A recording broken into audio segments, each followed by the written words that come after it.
이제 프린트물을 오늘 받으면 그때부터 이제 여기서부터가 근현대구나 뭐 그렇게 생각을 하시라고 내가 말을 길게 한 거고. 자, 연도 이야기를 지금 선생님이 하고 있었거든요. 자, 보세요. 1863년, 1873년 이런데 몇 세기야 그러면? 19세기야, 19세기.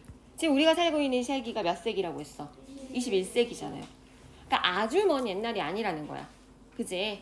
그래서 19세기부터 이제 어떤 역사가 시작이 됐는지, 그리고 왜 이때부터를 우리는 근현대사라고 우리 역사에서 이렇게 시대 구분을 근현대사로 하는 사람들이 많은지, 여기에 대해서 이제 우리가 조금 생각을 하면서 이제 흥선대원군을 시작을 했으면 좋겠어요. 알겠죠? 얘들아, 대원군이라는 칭호는 뭘 의미할까? 왕의 아빠를 의미하는 용어예요. 근데 왕의 아빠라고 한다면 원래는 뭐여야 돼? 사실은 우리가 상식적으로 봤을 때 왕 아빠는 누구야? 왕이어야지. 근데 왕이 아니니까 지금 특별히 대원군이라는 칭호를 준 거야. 높이기 위해서. 그제? 그래서 이제 이게 약간 이제 독특한 부분입니다. 우리가 영조, 정조, 개혁 정치를 대단히 자세히 공부를 했어요. 그때는 왕권도 강했고, 왕권이 강했기 때문에 그들이 펼쳤던 정치적인 내용이 되게 많았거든요.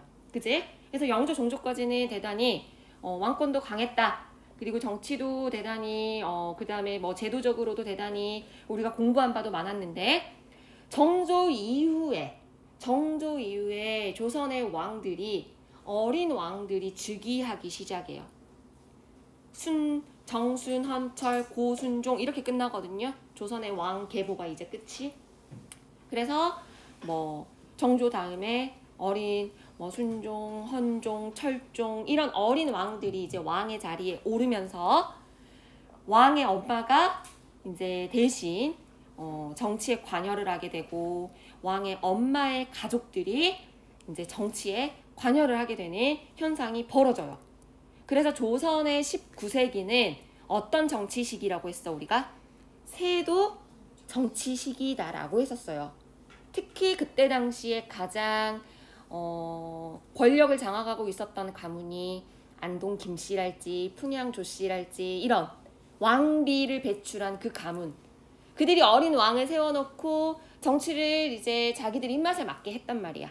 그제? 그러다 보니까 정치의 기강이 무너졌고, 세도 정치 기강. 자, 지금 몇 세기 이야기하고 있어 얘들아? 19세기 이야기하고 있어. 우리 지난번에 배웠어요. 세도 정치기 19세기의 정치. 왕권은 강했어 약했어? 약했어. 어린 왕들이야 지금. 그 다음에 정치적으로도 문란했을 거야. 그지? 그러면 세금 제도도 어쨌겠어요? 엉망진창이었겠죠. 뭔가 부정부패가 일어나고 있었을 거야. 백성들은 어땠을까요? 농민들은 삶은 어땠을까요? 착취당했기 때문에 살기 힘들어. 그러다 보니까 밀란도 일어나고, 그래서 뭐 아직 우리가 선생님이 아직 언급은 안 했지만 사실은 배우고 넘어왔어야 되는데 다음에 시간 내서 선생님이 설명을 하겠지만, 그 시기에 홍경래의 난이랄지 뭐 진주에서의 시작을 기점으로 농민 봉기가 전국적으로 일어났단 말이에요. 알겠지? 자연재해도 일어났고.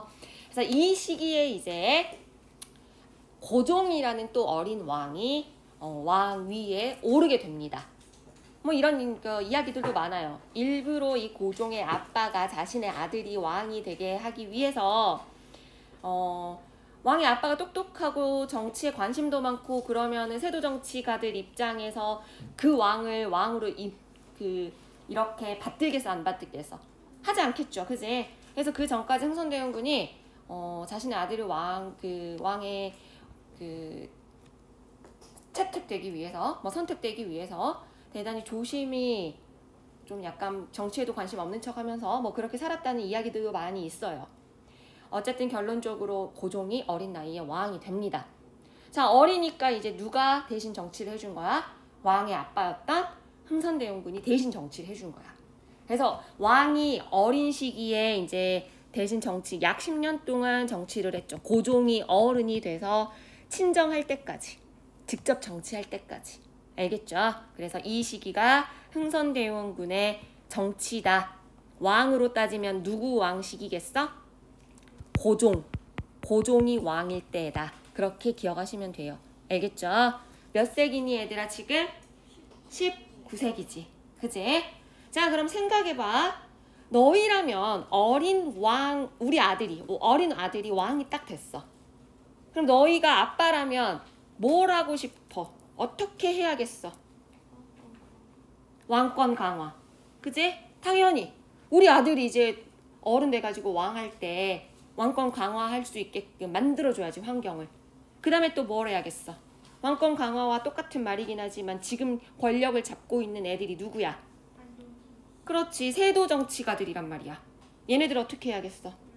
처리해야죠. 눌러야죠. 비정상적으로 지금 권력이 강화되어 있는 기관이랄지 정치 세력들이랄지, 그지? 그 다음에 그러기 위해서는 부정부패가 일어나고 있는 세금 개혁도 해야 된단 말이야. 그거를 이제 전정, 군정, 황곡 이렇게 해서 3정이 있었는데 그 3정이 문란했어, 이 시기에. 이 3정의 문란함을 원래대로 바꾸는 작업들, 이런 작업들을 합니다. 알겠지? 그래서 흥선대원군의 정치 내용을 꼼꼼하게 알아둘 필요가 있어요. 우리가 영조, 종조 각각의 왕들의 내용을 공부를 했던 것처럼 흥선대원군도 역시 꼼꼼하게 좀 알아야 합니다. 알겠지? 자, 이미 너희들이 말했던 거야. 먼저 첫 번째는 무엇의 폐단을 제거해요? 세도정치의 폐단을 제거합니다. 자, 그런데 이것과 같은 이야기인데 무엇을 폐지했대? 비변사. 이거 내 선생님이 되게 강조했었어요, 예전부터. 비변사, 사실 이 이야기까지 하려고 내가 계속해서 강조했던 거야. 원래 비변사 뭐야, 얘들아? 원래 뭐야, 비변사라는 것이? 임시기구잖아. 전쟁이 터졌을 때, 나라에 위급한 상황이 터졌을 때 빨리빨리 일을 처리해야 되기 때문에 그때 작동하는 기구였어. 임시기구였어.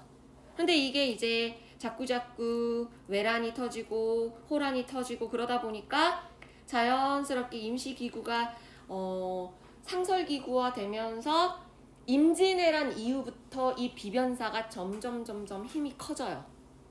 임시기구였던 이 기관이 결국 세도정치 29세기 때는 세도정치가들이 비변사에 다 모여서 나라의 살림을 하는 거야, 지금. 어때? 정상적이지 않은 형태죠. 그러니까 다시 말하면 비변사라는 이 기구 자체가 세도정치가들의 입장에서는 정치를 하는데 악용되고 있는 기관이었던 거야. 그지? 그래서 이 비변사를 이제 폐지합니다. 원래대로 돌려놓는 거야. 그럼 너희 예전에 우리 배웠잖아. 조선의 중앙정치 기구 뭐 있었어? 왕 아래 의정부가 있었지. 그래서 우리 초반에 그거 배웠잖아요. 의정부와 육조가 있었는데 의정부가 힘이 셀 때가 있었고 육조가 힘이 셀 때가 있어서 의정부 서사제냐 육조 직계제냐 막 우리 이거 공부했었단 말이야. 원래 중앙정치기구는 의정부, 육조 이 체계야, 조선에. 근데 이게 지금 비정상적으로 의정부가 힘이 약해지고 비변사가 막 이렇게 힘이 세져 있었단 말이야. 그래서 이거를 흥선대원군이 원래대로 돌려놓아요. 알겠죠? 그래서 의정부랄지 그 다음에 군사기구를 3군부, 원래 조선 초기에 이거를 만들었었어요. 3군부를. 물론 임진왜란이 터지고 나서 뭐 훈련도감이니 하면서 5영으로 막 이렇게 바꿔 적긴 했지만 다시 이거를 원래 조선 초반에 이제 기관으로 의정부 3군부를 부활시키는 그런 작업을 흥선대원군이 합니다. 원래대로 돌려놓은 거죠. 그 다음에 법전도 정비해요. 대전회통, 육전조례. 여기서 가장 자주 나오는 법전의 이름이 바로 이 대전회통이에요. 너희 정조 때 법전 뭐 정조 영조 때 막 편찬된 책들 막 우리 암기하고 했었는데 특히 정조 때 대전통편이라는 게 있어요. 대전통편. 이따가 찾아봐도 돼요. 있거든요. 프린트물에도 있어요. 제가 드린 프린트물에도. 이게 이제 시험 문제에 고종의 대전회통과 정조 때 대전통편을 조금 헷갈리게 문제를 내요. 둘 중에. 물어보고 이거를 나도 냈던 것 같은데 내 기억에. 아닌가? 있었을 거야. 기억하세요. 그래서 알겠죠? 고종은 고종 때잖아. 지금 흥선대원군이니까 고종 때 대전 뭐예요? 대전 회통이야. 알겠지? 이해됐지? 자면 안 돼. 정신을 잃으면 안 돼. 내 말에 꼼꼼하게 귀를 듣고 머릿속으로 넣어야지. 이해를 해야지. 같이 따라가야 돼요. 자면 안 돼. 자, 그 다음에 이제 이게 이제 어떻게 보면은 백성들의 원망을 샀던 부분이긴 합니다. 자, 경복궁 왕의 집이잖아. 그러니까 흥선대원군의 입장도 이해는 돼요. 왕권을 세우기 위해서 왕의 궁전을 다시 중건하는 작업은 나라도 하고 싶었을 것 같긴 해. 임진왜란 때 불타버렸어요. 근데 이거를 이제 왕권이 다시 세우는 작업에서 이 궁전을 중건하고 싶었던 거지. 그런데 이제 문제는 너무 무리했지. 이거 돈도 많이 들고 인력, 노동력도 많이 들고 그런 작업이잖아. 그러니까 백성들은 싫지. 지금 살기도 힘든데 돈 걷고 와서 일해라, 노동력 착취하고 그러면 당연히 싫죠. 그제? 그래서 사실은 이 경복궁 중건 작업이 백성들로부터 가장 원망을 들었던 부분이긴 합니다. 예를 들어서 원납전 이런 거. 돈 걷자. 원래는 이 원에서 내는 돈이라는 뜻이에요. 그러니까 지금 말로 좀 바꿔서 이야기를 하자면 기부금이라는 형태죠. 그런데 말이 기부금이지. 야, 돈 내. 이런 형태죠. 기부 좀 해. 기부 안 해? 기부하라고. 이런 형태. 그러니까 거의 강제적으로 돈을 거둔 명목만 뭐 원에서 내는 기부금 형태지. 돈을 착취하네. 여기엔 나와 있지 않지만 여러 가지 뭐 세금을 걷었다라고 해요. 문세도 뭐 걷고 여러 가지 명목으로 이제 세금을 막 걷어들여서 사람들이 이제 힘들어했지. 그 다음에 돈을 걷어들이는 데 있어서 아주 많은 돈이 필요하다 보니까 필요에 의해서 당백전이라는 높은 단위의 화폐를 만들어서 발행을 합니다. 당백전. 예전에 뭐 일당백 이런 만화책도 있었어요. 1대 100으로 싸우는 뭐 그런 만화책인가? 나는 보진 않았지만 그런 거 같아. 상평통보라는 이 동전의 100배의 가치에 해당하는 이러한 동전을 발행을 해서 큰 단위의 돈을 발행을 해서 경복궁을 준공하는데 이제 필요에 의해서 이거를 이제 돈을 찍어낸 거지. 사실은 백성들 이런 거 돈 필요하지도 않지. 이렇게 큰 단위의 돈이 내가 생전 볼 일이 뭐 있어. 1조의 화폐를 찍어낸다고 생각해봐. 우리하고 뭐 관계 있니? 전혀 관계 없지. 그지? 근데 이제 이게 이제 뭐가 문제가 되냐면 첫 번째는 이제 이런 부분은 이제 조금 경제적인 상식이 필요한 부분이니까 그냥 말만 하고 너희들이 나중에 관심 있는 친구들은 공부를 하시고 경영학과에 갈 우리 소연이 같은 경우는 좀 공부를 더 해야 되겠지. 실질 가치와 명목 가치의 차이가 컸다라고 합니다. 그러니까 명목상으로는 상평통보의 100배에 해당하는 당백전인데 실제적으로의 가치와 명목상의 가치가 일치하지 않는. 그 다음에 두 번째로는 인플레이션 현상이 일어난 거죠. 물가가 올라가 버리는 거지. 이런 것들 때문에 경제가 더욱더 혼란스러움이 야기되는 이런 일들이 이제 일어납니다. 그래서 흥선대원군의 정치에 음과 양. 자, 그 다음에 두 번째 민생안정 부분에서의 이제 제도개혁을 봅시다. 이거를 이제 보통은 삼정이라고 하고요. 19세기는 제가 세계의 이제 세계의 정이고 19세기 때는 제가 이제 방금 전에도 말씀드렸다시피 삼정이 문란하던 시기였어요. 삼정이 문란하던 시기였습니다. 물론 여기서 이제 환공 말고 전정, 군적 외에 원래는 우리가 이제 그 형태로 사실은 세금 제도를 거뒀었죠. 우리 대동법으로 바꾼 그것까지 이제 포함해서 이렇게 세금 제도가 있었는데 여기서는 이제 추가적으로 이제 환곡이 문란한 것이 새로 들어옵니다. 이게 뭔지도 이따 다시 선생님이 설명을 해드릴게요.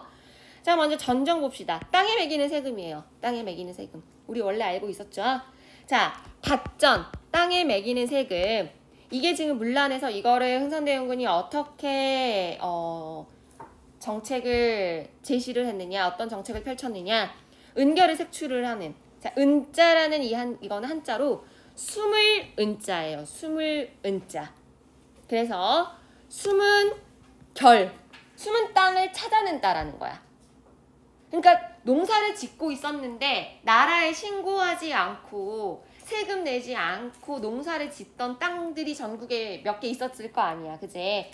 흥선대원군이 이거를 찾아내서 세금을 걷어내는 방법으로, 그러니까 양전사업을 실시했다라는 말이겠죠. 은견색출 방법으로 전정에서의 문란함을 이제 어느 정도 해결을 합니다. 두 번째로는 군정. 우리 군정에 대해서도 사실은 조선시대 때 되게 공들여서 우리가 공부를 했어요. 분역이 문란해지면서 요역화 현상이 일어나면서 대립제, 그 다음에 군족수포제, 반군수포제, 그 결국에 영조 때 어떻게 결론 났니? 균역법. 1년에 1필씩. 근데 선생님 시험 문제도 냈잖아. 원래 1년에 2필이었는데 1년에 1필로 다 줄여줬단 말이야. 백성들을 위해서. 그럼 나라 입장에서 세금이 줄어들었는데 이거 세금 부족분 어디서 채웠어? 그렇지. 다른 세금에서 채웠죠. 어염선세랄지 선무 군관포랄지 이거 서수형 시험 문제였잖아. 기억하죠? 그러니까 이런 식으로 결론이 났었단 말이야. 1년에 1필로 결론이 났다. 그런데 그럼에도 불구하고 어쨌든 군정이라는 것은 조선 안에서 엄밀히 말해서 양반들은 내지 않는 세금이었어. 양반들은 모든 사람들, 그러니까 노비를 제외한 조선에 사는 모든 사람들은 역이 있었는데 군역을 내야 했지만 양반들의 경우에는 예를 들어서 관직을 가지고 있는 나라의 일을 하고 있잖아. 그래서 제외시켜주고, 또 학생들은, 양반의 자제들은 학생이라는 이름으로 제외시켜주고. 그러니까 결론적으로 이야기를 하면 병농일치제와 같이 농사를 짓는 농민들은 군역을 냈지만 양반들은 여기서 어땠어? 자유로웠단 말이야. 근데 이거를 흥선대원군이 어떤 방법을 제시하느냐? 호포법이라는 방법으로 군정을 걷기 시작해요. 그러면 이거는 뭐냐면 이 호자는 집 호자야. 집에다가 세금을 때린다는 거야. 포는 이제 그 면포나 비단까지는 아니더라도 이런 그 쌀이 아닌 옷감으로 내게끔 하는 그런 단위예요. 1포, 2포 이런 식으로 생각을 하면 될 것 같아. 집집마다 군역을 내게끔 법을 바꾼 거야. 그러면 지금 누가 열받겠어? 양반이 열받죠. 어떻게 우리가 쌍놈들하고 똑같이 돈을 낸단 말이냐, 군역을 한단 말이냐 라고 하면서 엄청나게 들고 일어났죠. 결국에는 양반에게도 군포를 징수하는 방법으로 흥선대원군이, 이거 엄청난 개혁이에요. 사실은 대대적인 개혁을 한 겁니다. 그 다음에 세 번째로는 환곡. 사실은 이 환곡이라는 것도 세금제도는 아니죠. 사실은 세금제도는 아니었고 원래는 처음 시작한 취지는 백성들을 위해서 일종의 구휼제도였지, 복지제도였지. 어떤 거냐면 농사를 지어서 이제 백성들이 수확을 해가지고 먹고 살다가 쌀이 똑 떨어졌네. 보릿고개 시기가 온 거야. 그럼 굶어 죽으면 안 되잖아, 그지? 그래서 나라에서 쌀을 빌려줘요. 너희 굶어 죽지 말라고. 대신에 나중에 수확하면 이자 조금 쳐서 갚아라 라는 형태로 운영되는 일종의 제도였어요. 근데 이게 시간이 지나면서 부정부패가 일어나죠. 어떻게 일어났을까? 그렇지, 이자를 세게 때려버리는 거지. 지금의 고리대금업자들처럼 원금보다 이자가 더 세달지, 아니면 심지어 이 관리들이 이제 횡포를 부립니다. 굳이 빌려가기 않아도 되는데 할당해버리는 거야. 야, 빌려가. 돈 내. 세금 내. 정말 일종의 무슨 세금처럼 돼버리는 거야. 그러니까 이런 폐단이 일어나는 거야. 그러니까 이제 이거를 흥선대원군이 어떻게 고쳤냐면, 야, 나라에서 부정부패 너무 일어나고 이 양반들이 이걸 가지고 착취하니까 안 되겠다. 그만해, 손 떼. 마을에서 사사롭게 해. 너희들끼리 운영해. 너희들이 믿을 만한 사람 세워. 그래서 거기서 이 곡식 창고 관리해. 뭐 이렇게 되는 거예요. 사창제, 사사롭게. 일종의 방법이죠. 해결될 수 있었겠죠. 그 안에서 관리가 아닌 자기들끼리 이제 조금 믿을 만한 사람 세워가지고 운영하면 되니까. 그런데 이것도 시간이 지나면서 어떻게 됐을까? 부패가 일어나요, 또. 그러니까 처음에는 좋은 취지에서 시작을 했고 잘 운영되면 당연히 좋지. 그런데 이제 이랬다라는 거. 그래서 어쨌든 이게 이제 핵심은 이러한 세금 제도의 문란들에 대해서 흥선대원군이 갖가지의 제도를 만들어내면서 경제적으로 조금 백성들을 살려보려고 했다라는 거. 원래대로 돌리려고 했다라는 거. 수취제도의 문란을 해결하려고 했다라는 거. 알겠죠? 그 다음에 이제 서원철폐. 우리나라 최초의 서원이 뭐였어요? 백운동 서원이었죠. 주세붕 선생께서 지으신 백운동 서원입니다. 근데 이게 이제 성리학이 엄청나게 이제 발달을 하면서 이황 선생께서 이제 명종에게 건의를 합니다. 우리가 유학자들을 좀 배출하고 이렇게 성리학자들을 양성하고 이러기 위해서 서원에 조금 이제 어떻게 보면 이제 국비 지원해달라는 거지. 국비 좀 주세요. 좀 양성 좀 해주세요. 키워주세요. 이런 거야. 그래서 실제로 나라에서 나라 돈으로 서원에 땅도 주고 노비도 주고 그랬단 말이야. 그걸 이제 사액서원이라고 해요. 최초의 서원이었던 이 백운동 서원이 최초의 사액서원이 되기도 해요. 명종 때 사액서원으로 이제 그 채택이 된 거지. 그래서 이름도 바꾸죠. 뭘로 바꿨어요? 소수서원으로. 그래서 이게 사실은 내가 중요하다고 했던 건데 시간이 지나면서 이것도 문제가 생겨. 너도 나도 나라에서 지원받아가지고 이걸 악용해서 자기 횡령하는 거지. 전국에 너무나 많은 서원들이 남발됩니다. 한때 영조도 이거를 조금 줄였어요. 그래서 이제 양반들이 들고 일어나는 거지. 그래서 결국 흥선대원군은 정말 강경하게 어떻게 처리를 하느냐. 전국에 47개만 남겨놓고 모조리 다 없애버려요. 모조리 다 없애버려. 백성들, 양반들 어쨌거니 난리가 났죠. 공자가 들고 일어날 일이다 막 이렇게 말을 또 했다라고 해요. 뭐 만동료 때문에 이제 그런 것도 있지만 어쨌든 그래서 결국에는 삼정의 문란을 시정을 했을 뿐만 아니라 호포제나 서원철배로 인해서 양반들로부터 반발을 샀다라는 거. 알겠지? 그래서 이 부분 흥선대원군의 정치, 내정에 대해서 우리가 조금 꼼꼼하게 알아보실 필요가 있어요. 알겠죠? 그렇게 어렵진 않아요. 내용만 정확히 이해를 하고 있다면. 자, 그러면 이제 이 시기에 지금 19세기잖아. 63년부터 73년, 1863년, 74년, 19세기에 흥선대원군의 개혁 정치, 내정이 이랬다면 그때 당시에 이제 대외적으로는 어떤 일이 있었는지를 볼 거야. 사실은 우리가 흥선대원군 하면 어떤 정책이 생각나니? 나라문 걸어 잠근 쇄국 정책이 생각나죠. 그지? 자, 1866년, 1871년 이런 연도가 나온다. 모두 다 이 사이에 있었던 일이죠. 그지? 이 사이에 우리나라에 이제 정말 가까이 살고 있지도 않았던 프랑스, 미국에서 배를 끌고 와서 강화도를 공격하는 사건들이 터져요. 자, 그게 바로 병인양요, 신미양요 이런 사건입니다.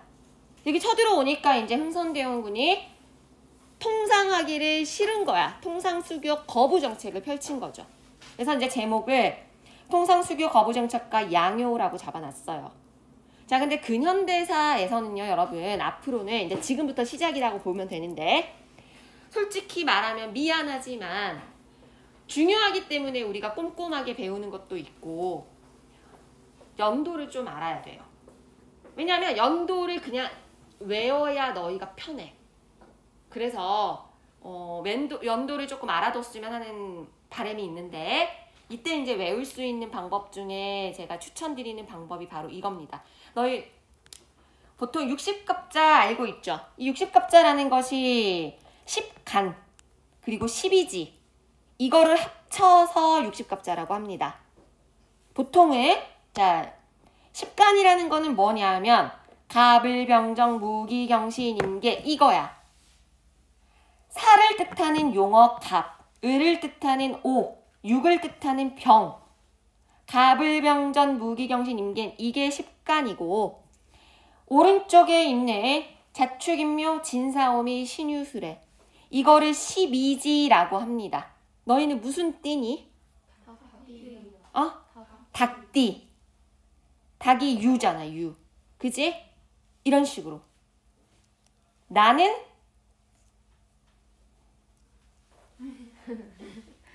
그래. 띠야. 이게 이제 12지랑 이 10간이랑 합쳐서 뭐 을축년이냐, 뭐 무묘년이냐, 뭐 경신년이냐 이런 식으로 합쳐서 이야기를 하는 거야. 이게 총 합쳐서 이제 60개가 나오는 거지. 근데 여기서 이제 10간을 알아두면 왜 좋냐면 근현대사에서 명칭을 이 12지를 이용해서 60갑자를 이용해서 명칭에 이름을 붙이는 경우가 많아요. 그러면 적어도 자 앞으로는 병으로 시작을 한다. 뭐가? 그러면 연도가 뭘로 끝나는 거야? 6으로 끝나는 거야. 무슨 말인지 알겠지? 자 예를 들면은 지금 옆에 나와 있는 병인양요 봅시다. 병인년에 일어난 양요라는 뜻이야. 그지? 병인년에 일어난 양요래. 병, 인 이거라는 거야. 병, 유구를 뜻하는 병과 호랑이 띠인 이 인, 병인년에 양요가 터진 거야. 그러면 적어도 병 때문에 뭘로 끝나는지는 알잖아. 육으로 끝나잖아. 그지? 병인 박해, 뭐 병인 양요. 알겠죠? 그 다음에 방금 말한 신미양요 같은 경우도 봐봐. 뭘로 끝나니 지금? 1이잖아. 그지? 그러니까 이것만 조금 너희들이 암기를 해두면 연도 외울 때 조금 편해요. 갑자 한자 정도는 알고 있지 얘들아? 아 미안해. 갑자 한자 정도는 알고 있죠? 이 안에 사 있네. 그지? 갑. 을. 오 거꾸로 한 것 같다. 그지? 정말 이렇게까지 유치하게 해줘야 되니? 임에서 미음 없애니까 뭐야? 이다 이. 그지? 임, 이. 삼계탕, 개, 삼. 알겠지? 나 저 창피해 정말. 너무 창피해. 정, 칠. 정자는 알잖아 우리 한자로. 칠. 알아서 외워. 알았지? 자연스럽게 이제 외워질 거야. 그래서 이제 이거를 조금 알고 있으면 편하다고 해서 내가 알려드리는 거고. 자 66년에 이제 어떤 일이 있었는지 봅시다. 흥선대원군이 천주교 신자들을 박해해요. 그게 바로 병인박해라는 사건입니다. 이 병인박해를 빌미로 프랑스 군들이 강화도에 쳐들어와요. 그게 바로 병인양요입니다. 병인박해, 병인양요 모두 같은 해에 일어났겠지. 그래서 문수산성과 정족산성에서 이런 장군들이 이 병인 프랑스 군들을 격퇴한 사건, 이게 바로 병인양요야. 이때 이제 훔쳐간 게 외교장관 문서입니다. 우리나라의 문화재. 지금 어디 있을까? 프랑스에 원래 있었어. 최근에 한 10년도 안 됐어요. 우리나라 들어온 지가. 그래서 처음에 국립박물관 들어왔을 때 나도 그때는 내가 그때 20대였나? 보러 갔어요. 문서가 이렇게 이 정도 크기예요. 그래서 그 왕실 의궤랑 이런 거를 이제 봤는데 이제 왕이 보는 거라고 해서 금띠가 딱 둘러져 있거든요. 여기 옆에가. 그림이 너무 예뻐. 정말 대단한. 그러니까 내가 봐도 아 프랑스 분들이 이래서 훔쳐갔나 보다라는 생각이 들더라고. 도둑놈들이지. 얘네들이 훔쳐갔어. 우리나라로 왔잖아. 그럼 우리나라로 다시 반환한 거냐? 그거 아니에요. 우리나라가 우리 좀 빌려줘 해서 지금 빌려온 거야. 지금 누구 소유야? 프랑스 소유야. 이런 역사를 우리가 알아야 된다고. 알겠죠? 이거를 이제 그 프랑스 박물관에서 일하던 박병정 박사님께서 이거를 이제 발견을 해가지고 이렇게 발굴이 된 건데 그분도 지금 돌아가셨어요. 그때까지 돌아올 때까지는 살아 계셨던 것 같아. 그래서 아닌가? 아마 내가 알기론 그래. 그래서 이 외교장관 문화재 프랑스 때 이때 훔쳐간 거구나. 근데 아직도 소유가 프랑스구나. 영구 임대 형식으로 지금 우리나라가 빌려온 거예요. 우리나라 지금 역사와 맞닥뜨려 있는, 현대와 맞닥뜨려 있는 결과잖아. 뉴스에 나왔다고 그때 막. 영구 임대 방식으로 빌려왔습니다. 그래서 국립박물관에서 언제까지 뭐 전시합니다. 막 이러더라고. 알겠지? 자, 그 다음에 신미양요. 이번엔 미국이 쳐들어와요. 근데 그냥 쳐들어와 안 되니까 빌미를 이제 막 이렇게 제공하게끔 그 도발을 하는 거지. 그 도발이 이제 바로 그 66년. 방금 전에 배웠던 그 병인년하고 똑같자. 그지? 이때 이제 제네럴 셔노모 사고가 터집니다. 평양에 대동강에다가 이제 이 배를 막 세워놓고 도발을 하는 거야. 약 올렸어요, 막. 그러니까 이제 자꾸 이제 도발을 하니까 위험하잖아. 우리는 위협을 느끼잖아. 쏴버렸지. 그러니까 아싸 그러면서 쳐들어온 사건이야. 그래서 미군의 광성고 초지진 공격했고, 이거 위치 다음 시간에 선생님이 역사부도에서 보여줄게요. 자, 그 다음에 척화비 건립까지 봐. 그래서 척화비를 건립을 합니다. 서양 오랑캐가 쳐들어왔는데 싸우지 않는 거는 나라 파는 거다 라는 척화비를 세우는 거고, 더구나 이 사이에 68년에 오페르트 도굴 사건이라고 해서 독일 상인이 남영군 모를 도굴을 시도한 사건이 터져요. 우리나라 정서상 정말 있을 수 없는 일이지. 이거 남영균이 누구냐면 흥선대군 아빠야. 흥선대군 얼마나 화났겠니? 막 쳤지 완전 화났지.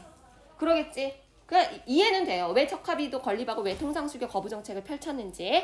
그래서 연도 이거 아래 좀 내가 일부러 순서대로 해놨어. 병인박해의 원인 병인 양호인데 그 사이에 전월월 셔먼호 사건 터졌고, 전월월 셔먼호 사건이 계기가 돼서 신미양요 터졌고, 68년이 오페르트 도구 사건이고, 이거 좀 연도 순서대로 좀 기억하세요. 알겠죠? 다음 시간에 역사부도에 있는 거 선생님이 한번 쫙 한번 다뤄줄 거야. 보여줄 거야. 알겠죠? 네, 고생했어요.